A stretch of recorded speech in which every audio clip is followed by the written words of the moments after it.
Este será nuestro segundo video relacionado con el entendimiento y la depuración de errores dentro del lenguaje de programación de Python. Y nuevamente pues hace parte de nuestro curso gratuito de Python para principiantes en español desde cero.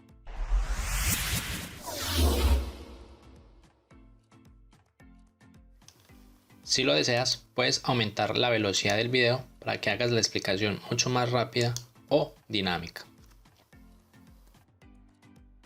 En el video pasado habíamos entendido que cuando programamos en Python pueden existir tres tipos de errores. Los errores sintácticos, y para que veas ese error sobre los errores sintácticos y cómo solucionarlos te los dejo en esta tarjeta, pues ya lo explicamos. También tenemos los errores en tiempo de ejecución, que también se llaman como excepciones, las cuales estudiaremos en este video. Y finalmente los errores semánticos. Otra de las formas de poder solucionar errores es utilizando los debuggers propios de los IDEs. Y aquí en esta tarjeta te explico cómo puedes utilizarlos. Entendamos entonces cómo funcionan los errores en tiempo de ejecución conocidos como excepciones dentro del lenguaje de programación de Python. En este caso, Python irá a compilar y ejecutar el programa, pues ya no van a existir los errores de sintaxis que habíamos detallado en nuestro video anterior. Ahora, si el programa no hace nada, debemos asegurarnos de estar llamando las funciones adecuadas dentro de nuestro programa principal cuando hagamos, por ejemplo, el entry point o cuando estemos ejecutando directamente el script, porque sabemos que podemos haber creado diferentes módulos y estos módulos deberán ser efectivamente llamados para verificar que efectivamente el programa esté cumpliendo con su funcionalidad. También verifiquemos que estamos imprimiendo en los lugares adecuados los resultados que queremos ver de nuestro programa. Si por alguna razón el programa que estamos haciendo se detiene y parece que no hace nada, pues puede que esté atrapado dentro de algún ciclo infinito. Entonces, para poder encontrar este error hay un método muy útil dentro de la programación que se conoce como el print statement. El print statement no es más que colocar prints a lo largo de nuestro código de programación para, por ejemplo, ir imprimiendo alguna variable y verificar si efectivamente dicha variable está siendo cargada con el valor que nosotros esperamos. El print statement es una herramienta poderosísima para poder encontrar errores dentro de nuestro código. También podremos usar, por ejemplo, los sprint statement dentro de estos ciclos infinitos para verificar cómo evoluciona alguna variable y colocar prints fuera del ciclo para verificar si efectivamente el programa ha conseguido salir del ciclo, porque si no sale, entonces habría algún error que nosotros tendremos que verificar dentro del while. En esto de las excepciones también pueden existir el error de recursiones infinitas, entonces nos va a salir una excepción que más o menos es un runtime error, donde nos va a indicar que hemos alcanzado la máxima profundidad de recursión. Y eso es porque cuando nosotros, por ejemplo, creamos funciones en Python con el comando reservado def, nosotros podemos hacer, por ejemplo, funciones recursivas, es decir, que la misma función se llame a ella misma para poder encontrar los cálculos. Ejemplos típicos de donde podemos hacer eso es, por ejemplo, cuando hacemos la función factorial que ya hemos estudiado en este curso, cuando queremos calcular, por ejemplo, los números de Fibonacci, entre otros códigos. Finalmente, si el programa nos arroja una excepción o un error en tiempo de ejecución, en este caso, Python nos va a imprimir un mensaje que nos va a incluir el nombre de la excepción que se está ejecutando y la línea donde ocurrió. Algunas excepciones comunes son, por ejemplo, el name error, que es cuando Python, por ejemplo, no detecta el nombre de una variable local o global. El type error es, por ejemplo, cuando estamos usando combinación de dos tipos de variables que no son compatibles. El key error, cuando no se encuentra en un diccionario alguna llave. El attribute error, por ejemplo, errores relacionados con los atributos de las funciones y no se está colocando adecuadamente los atributos. O el index error, que también es, por ejemplo, si no se encuentra un índice dentro de una lista. Este video que estás viendo en este momento hace parte de nuestro curso gratuito de Python desde cero en español para principiantes. Y si tú quieres tener acceso a todos los videos que hemos grabado hasta la fecha, basta con que le des clic justo a esta tarjeta que está saliendo aquí encima para que veas todos los videos desde el primer episodio. Vamos a ver que cuando suceden errores de ejecución dentro de Python, el error que nos va a arrojar el intérprete siempre será un traceback. A modo de ejemplo, tenemos este código sencillo donde creamos una lista que contiene dentro tres números, el 1, el 2 y el 3. Sin embargo, vamos a imprimir el índice 10. Claramente, pues esta lista solamente posee tres índices, entonces el índice 10 no existiría y nos arrojaría un error de traceback. Entonces más o menos Python nos iría a mostrar un error de este estilo. Puede variar un poco, pero más o menos tiene esa misma cara. La forma ideal de nosotros poder leer los errores dentro de Python es siempre leerlos de abajo hacia arriba. Entonces ese siempre será el orden que vamos a seguir. Entonces si vamos a seguir ese orden, lo primero que vamos a ver es el tipo de error que nos ha arrojado Python. En este caso nos dice que es index error. Y es evidente, pues aquí estamos tratando de imprimir un índice que no existe en esta lista. Seguidamente, al lado del error o del tipo de error, vamos a ver un breve resumen de lo que es ese error.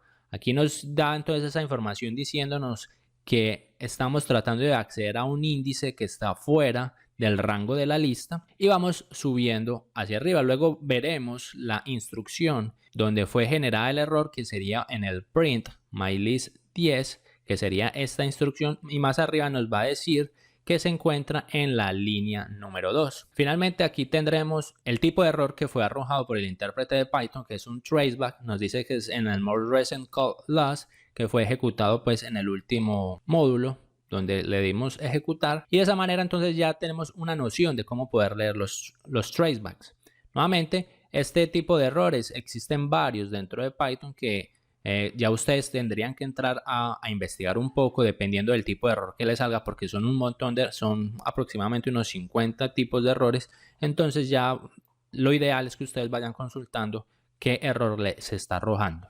Vamos a abrir en este momento algún IDE de Python para nosotros analizar un poco sobre cómo detectar estas excepciones de errores. Entonces vamos a digitar algunos códigos y vamos a colocar errores en estos scripts de propósito para que nos arroje errores aquí en el terminal y de esa manera poder analizar cómo podemos enfrentar este tipo de errores y cómo corregirlos. Inicialmente voy a crear un script, el cual voy a llamar como factorial-x de ejemplo.py, nuevamente para crear una función factorial. Si no recuerdas el video donde explicamos sobre el factorial, que incluso fue uno de los retos de un video pasado, te lo voy a dejar linkado en esta tarjeta para que veas cómo lo solucionamos en dicho video. En este video vamos a hacerlo de forma rápida mostrando otra forma de crear el factorial utilizando las recursiones dentro de Python. Para eso vamos a crear una función que la vamos a llamar como factorial y que reciba como parámetro de entrada un número que debe ser entero. Vamos a ponerle n, colocamos 2 puntos, damos enter y aquí adentro pues vamos a generar la lógica de nuestra función factorial. En este caso vamos primero a preguntar si n es igual a 0 o si n es igual a 1. 2 puntos. Caso n sea 0 o 1, pues en un factorial lo que queremos hacer es que me retorne un 1, porque el factorial de 0 es 1, el factorial de 1 es 1. Caso contrario, no sea ni 0 ni 1, sino que sea otro número positivo, entonces que me retorne el parámetro n que el usuario le está ingresando multiplicado por la misma función, o sea, por la misma función factorial, pero sería n menos 1. Entonces vemos que aquí estamos usando una función por recursión. Mire que dentro de la función estamos llamando a la misma función y lo podemos hacer perfectamente en Python. Por ejemplo, si nosotros, ¿qué es lo que estamos haciendo? Suponiendo que n sea igual a 3, vamos a poner esto en comentarios. Entonces miremos qué es lo que estamos haciendo aquí. Vamos a colocar, por ejemplo, que si n es 3, entonces ¿qué me va a retornar aquí? Me va a retornar un 3 multiplicado por el factorial de n-1, o sea, el factorial de 2, multiplicado por 2 factorial. Y esto es obviamente, esto es lo mismo que yo decir 3 factorial. 3 factorial es lo mismo que decir 3 por 2 factorial, es una igualdad. Sin embargo, como estoy llamando nuevamente la misma función, vamos a hacer una recursión y vamos a volver a entrar a esta función, pero ahora con n valiendo 2. Y en este caso, él irá a hacer el cálculo de 2 factorial. Y en este caso, nuevamente no entra el if y vuelve y entra aquí. N en este momento está valiendo 2. Entonces sería 2 por 1 factorial. Vemos que 2 factorial es exactamente lo mismo que decir 2 por 1 factorial. Y aquí nuevamente estamos llamando una tercera vez el factorial. Y aquí va a entrar nuevamente a calcular el factorial de 1. Sin embargo, ahora ya sí se va a cumplir ese condicional if y ahora me va a retornar el 1. Entonces hemos llegado a lo que se conoce como la base del código, y a partir de que ya conseguimos llegar a la base, entonces ya como hemos llamado la función 3 veces, ella se va a comenzar a devolver. Entonces va a devolver el 1 aquí, luego va a devolver aquí y se va a devolver aquí devolviendo lo que es el 2 factorial, que sería 2, y luego va a hacer el producto de 2 por 3 y va a devolver, y finalmente pues nos va a dar el return. Vemos que se está llamando la misma función recursivamente hasta llegar a la base del código. Vamos a llamar primero nuestro entry point. If name es equal main, entonces vamos a decir que f sea igual a factorial, y vamos a decir nuevamente, por ejemplo, factorial de 7, y finalmente pues imprimimos print que imprimamos f, ¿cierto? Vamos a imprimir entonces el factorial de 7, vamos a grabar aquí, file, save, o simplemente control S, ya hemos grabado, y podemos ejecutar este código. Este código lo podemos ejecutar aquí arriba en run, o lo podemos ejecutar directamente en el terminal. En el terminal yo generalmente utilizo, por ejemplo, el bash, que son el terminal de Linux, y yo puedo decir, por ejemplo, Python espacio, llamo aquí el nombre de mi script, que es factorial-x, entonces llamo fact, le doy enter, me faltó la extensión .py, y ahora sí me dice que el factorial de 7 es 540. Hasta aquí todo muy bien. Ahora, ¿qué pasaría si yo quisiera, por decir algo, calcular el factorial de 500? Vamos a grabar, ejecutar nuevamente aquí el factorial. Me va a dar que el factorial de 500 es este super numerote gigante. Entonces, ¿qué hizo aquí con el factorial de 500? Llamo esta función, y esta función la llamó recursivamente unas 500 veces hasta que encontró este mega número.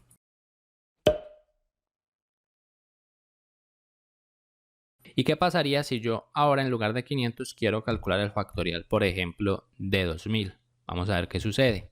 Si nuevamente ejecuto aquí el código, por ejemplo, Python factorial x, miremos que ahora sí nos ha arrojado un error, un traceback. Recordamos que para leer el traceback siempre comenzamos de abajo para arriba. Y lo primero que vamos a ver es el tipo de error que nos ha arrojado. Nos dice que es un recursion error. Y aquí un breve resumen de lo que es ese traceback. Nos está diciendo que hemos alcanzado la máxima recursión dentro de este programa factorial que estamos creando. Y nos va a decir que el error pues está aquí en la línea NN, lo que calculó en el factorial. Vemos que sería la línea 5, aquí en NN, y más arriba pues como estamos llamando recursivamente, siempre nos está indicando que el error básicamente está en esa función factorial. Esto sucede porque estamos creando aquí una función que es recursiva, y Python nos ofrece a nosotros un seguro de evitar, por ejemplo, recursiones infinitas, porque las recursiones infinitas pueden generar problemas dentro de nuestros lenguajes de programación, y muchas veces para el cálculo de algunas funciones usar las recursiones de pronto no es la forma más óptima de resolver un problema en específico. En este caso, como ya Python nos dijo cuál era el error, nosotros vamos a decirle que nosotros queremos aumentar un poco el límite de recursión. Python por defecto establece 1000 recursiones como un máximo que nosotros podemos ejecutar. Y veamos que aquí estamos diciéndole que calcule factorial de 2000, o sea que estamos ejecutando 2000 recursiones y estamos por fuera del límite. Para modificar entonces el límite de recursión, importamos aquí en import el módulo sys de sistemas. Y por ejemplo aquí adentro de nuestro entry point llamamos el módulo sys punto, le colocamos set de asignele, y vemos que aquí el propio Visual Studio me muestra los diferentes métodos que tiene ese módulo, y aquí vamos a ver que acá hay uno que dice set recursion limit. Entonces aquí adentro nosotros podemos modificar el límite por defecto que tiene Python. Vamos a decirle, no sé, que vamos a permitir que nuestro código tenga 4000 como límite de recursión. Ahora sí, una vez hemos hecho esto, grabamos con control S y vamos a ejecutar nuevamente aquí en el terminal nuestro factorial de 2000, y ahora sí vemos que ejecuta adecuadamente. Vemos que es un número exageradamente grande, pero ya conseguimos entonces lidiar con el traceback que nos había arrojado Python. Rápidamente damos otro ejemplo sencillo. En este caso queremos encontrar el reverso de un número, y para eso vamos a utilizar el ciclo while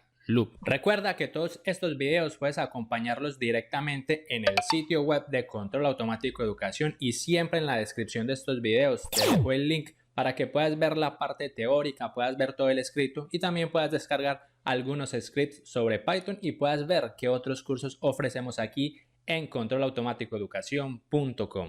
A modo de ejemplo, colocamos un número simple. En este caso lo voy a decir que es el 1234, que sería 1, 2, 3, 4, y la idea es que aquí en reverser num me devuelva el mismo número de atrás para adelante, o sea que me devuelva el 4321 o 4321. Lo voy a inicializar en 0 y obviamente pues lo voy a imprimir el resultado. En este caso, si ustedes ven, todavía no he implementado la lógica de código. Es más, si yo ejecuto aquí en el terminal, control L, coloco Python, espacio, el script se llama reverse-num.py, veremos que me dice que el reverse number es 0 porque todavía no hemos ejecutado la lógica. Vamos a usar entonces el while loop para ejecutar la lógica. Aquí tenemos entonces el while loop. Le vamos a preguntar que mientras esté el número sea diferente de 0, este número que nosotros hemos seleccionado, primero vamos a crear una nueva variable que se llamará dígito.